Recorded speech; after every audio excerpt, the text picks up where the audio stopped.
Assalamualaikum warahmatullahi wabarakatuh. Apa kabar sahabat nasihat kehidupan? Kali ini saya akan kembali lagi menceritakan kisah misteri yang berjudul Amarah Desa Jin bagian yang kelima. Yuk daripada kita lama-lama langsung saja ke ceritanya. Suara tawa yang menggelegar itu seperti tak bersumber. Lita dan Bu RW hanya memandang satu sama lain mengisyaratkan kebingungan mereka. Bulu kuduk mereka berdiri dengan ngeri. Suara siapa tadi yang menggelegar seperti itu? Jeritan Abi mengagetkan mereka. Abi yang sedari tadi berada di pangkuan Lita tiba-tiba menjerit dengan sangat keras. Anehnya, orang-orang di luar yang sedang membeli dan memakan bakso seolah tidak mendengar ceritaan itu. Bu RW bingung keheranan. Tak ada satupun orang yang kaget atau bahkan menghampiri mereka ke dalam. Sore itu sangat mencekam. Dipegang eratnya tubuh Abi oleh Lita. Perlahan dia bangun dari duduknya kemudian membuka pintu dan pergi keluar. Bu RW mengikuti Lita dari belakang sambil gemetar memegangi tangannya yang masih terbungkus. Bu RW terlihat seperti kesakitan. Setelah di teras rumah, Lita seakan-akan sadar melihat Bu RW yang terus saja memegangi tangannya dengan wajah yang kesakitan. Nanah bening menembus kain perban yang sudah membungkus tangan Bu RW. Lita spontan memegangi tubuh Bu RW yang terlihat condong seperti akan terjatuh. Semua orang panik melihat apa yang terjadi kepada Bu RW.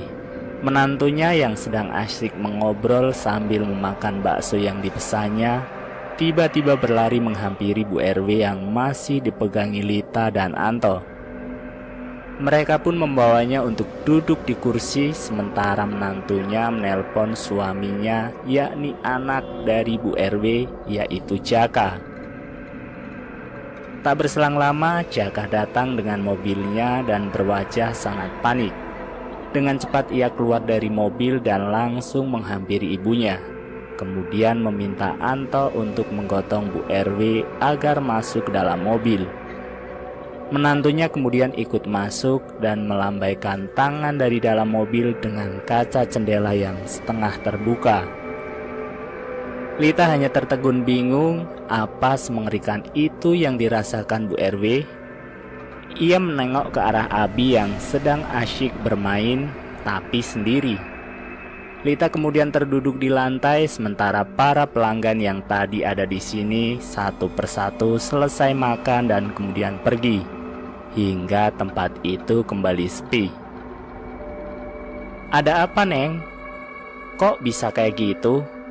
tanya Anto menyelidik. "Nggak tahu, A.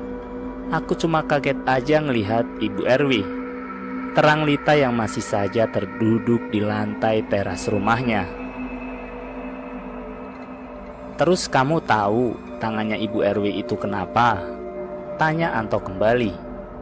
Lita hanya mengangguk kemudian mulai bicara menceritakan apa yang Bu RW ceritakan kepada Anto. Anto dengan serius mendengarkan apa yang Lita bicarakan. Sementara Abi masih asyik bermain sendirian. Ketika Lita serius bercerita kepada Anto, seorang wanita yang umurnya berkisar 25 tahunan datang menghampiri mereka. "Teh, beli bakso," kata wanita itu dengan lirih. Kemudian Anto dengan cepat membuatkan pesanan si wanita itu. Terlihat wanita itu dengan seksama memandangi Abi yang terlihat duduk sendiri. Pandangan wanita itu sangatlah berbeda dari kebanyakan orang. Dia serius melihat apa yang dilakukan Abi kala itu. "Si Dedek sedang bermain sama kakaknya ya?" tanya wanita itu kepada Lita. Lita terdiam memandang wanita itu kemudian mendekat menyelidik. "Hah? Teteh bisa melihat siapa yang sedang bersama Abi?" tanya Lita setengah berbisik. Wanita itu hanya mengangguk. "Teh, saran dari saya cepat bawa ke orang pintar si dedeknya. Bukan sesuatu yang baik yang mendekati si dedek, Teh." Lirih suara wanita itu sembari mengambil plastik yang berisi bakso dari tangan Anto, kemudian pergi. Ketika Lita akan mengejar wanita itu untuk menanyakan siapa yang harus mereka temui, wanita itu seolah telah hilang begitu saja di telan senja berwarna jingga kala itu. Sore itu, Anto memutuskan untuk tidak membuka warung baksonya sampai malam. Ia akan berdiskusi dengan Lita kemana mereka akan membawa Abi.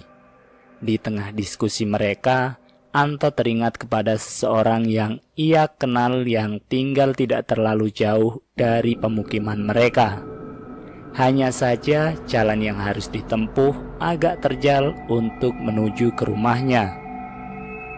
Tak berpikir panjang, Lita langsung mengambil tas yang berisi beberapa pakaian Abi dan minyak kayu putih. Digasnya motor oleh Anto dan melesat pergi menuju rumah paranormal yang dimaksud oleh Anto. Di kegelapan malam dengan semak-semak dan pohon yang menemani setiap pelajuan motornya Anto, Lita tak hentinya beristighfar dan meminta pertolongan dari Tuhannya. Tangannya memegang erat gendongan dari kain batik panjang berwarna coklat muda dengan motif bangau yang membuat Abi merasa gusar. Ia seolah tidak ingin pergi ke tempat yang mereka tuju. Suasana semakin mencekam, terlebih Anto tidak terlalu ingat jalan menuju rumah si paranormal itu. Mereka berkeringat dengan perasaan yang campur aduk. Sangat tidak bisa diterima akal suasana malam itu. Mereka hanya ingin menyembuhkan anaknya yang bersikap tidak pada biasanya. Masih jauh nggak ya?" tanya Lita terlihat panik. "Bentar lagi, Neng."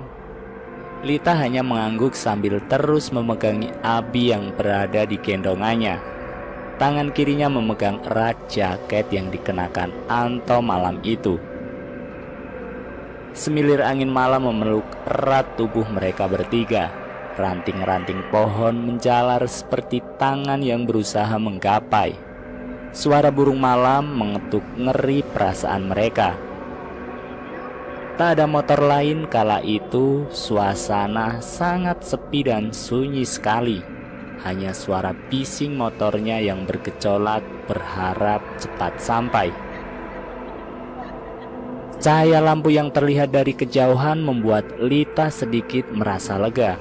Anto terlihat tersenyum setelah melihat cahaya temaram berwarna jingga itu menyeringai di depan mereka. Terlihat sebuah rumah biasa yang bertembok batu bata dengan teras yang tidak terlalu besar dan tidak mempunyai pagar itu terlihat tak terlalu bersahabat. Lita mengernyitkan dahi, tanda bahwa perasaannya tidak enak untuk masuk ke dalam rumah itu. Setelah memarkirkan motornya, Anto dan Lita pun turun dengan Abi yang masih ada di gendongannya. Mereka pun berjalan. Tangan Lita masih saja menggenggam erat jaket yang dipakai Anto. Lita terlihat gugup dan ketakutan. Dilihatnya seorang wanita yang tidak terlalu tua berdiri menyeringai di depan teras rumahnya, seolah sudah siap menyambut Lita dan Anto yang terlihat sangat berantakan dengan keringat yang membanjiri mereka. "Kesini, Nak. Ini di depan udah ada yang nungguin," tiba-tiba kata wanita itu. Lita dan Anto hanya memandang menelisik mencari sosok yang dimaksudkan wanita itu. Siapa yang menunggu mereka? Jelas-jelas wanita itu hanya sendirian di temaram lampu tempel yang menguning itu. Anto pun langsung menyalami wanita itu, begitupun Lita yang dengan gemetaran menyalami tangan renta yang cukup berkeriput di umurnya yang terlihat belum terlalu berumur itu. "Ya sudah, ayo masuk ke dalam," ajak wanita itu. Siapa kamu? Dan bersambung. Saya akan lanjutkan cerita ini pada bagian yang keenam. Terima kasih sudah menonton video nasihat kehidupan. Semoga video ini bermanfaat untuk kita semua. Jangan lupa tekan tombol like, share, dan komen. Tekan subscribe untuk mengikuti video kami selanjutnya ya. Wassalamualaikum warahmatullahi wabarakatuh.